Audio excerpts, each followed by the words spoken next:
Today we're doing a species spotlight on Nepenthes Truncata. So I've actually got two different forms of this species, and the reason I'm doing this spotlight now is because the new picture on my Truncata giant has just popped open, which is pretty cool. I've been waiting for it to open for quite some time, and that's because Truncata is quite slow growing, but I'll get to that later. Okay, so there are quite a few forms of this species, so I'm going to try to list them all now. So we've got Truncata giant, which is also known as C from Exotica plants. Truncata squat, which is also known as H. From Exotica plants, there's also Truncata A, which is typical.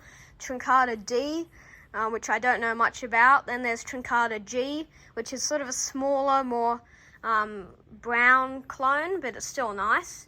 And then we've got Truncata F, which is Alba. It's pure green. It's really nice. I used to have one. I'll pop up a picture of it on the screen right now. And then we've got clones from elsewhere. So we've got the Pazian Red. There's also the, what's it called? Having a mind blank. Oh yeah, it's Highland Reddish Leaves. So it's a bit more like Nebularum. It has sort of wavy leaves like this, and it sort of turns red in bright light. Okay, so in terms of care, Nepenthes Truncata, I keep it similar to my other Nepenthes, except for that I don't give it that much water, because as I said before, I used to have an Alba. It actually died from rot because of overwatering. So just keep in mind that you don't really need to water them so much. For soil mixes, it may look like I've got this one in pure sphagnum, but it's just a top dressing. Underneath there's a bit of peat moss, perlite and orchid bark.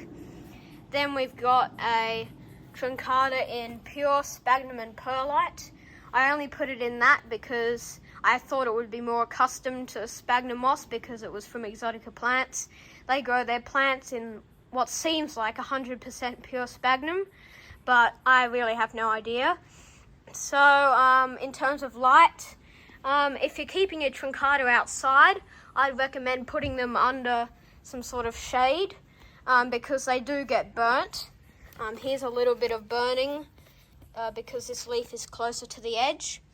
So yeah, and that's basically the care requirements for Nepenthes Truncata. Oh yeah, and if you're keeping them inside, I'd recommend some bright grow lights, and you'll need a lot of space. So just consider that before buying a Truncata. And I'll just talk about what forms I'd recommend for beginners. So I don't know much about the different forms of Truncata, but from what I've heard, I think the giant would be the best because it sounds cool, looks cool. And you can see by that striped peristome, purple interior, it's just a generally nice looking plant. So in conclusion, Nepenthes Truncata is good for intermediate growers. It is a pure species, so it's a bit harder to grow. It needs medium light, a little bit less watering than other Nepenthes, and there's lots of different forms. So thanks for watching, and I'll see you in the next one.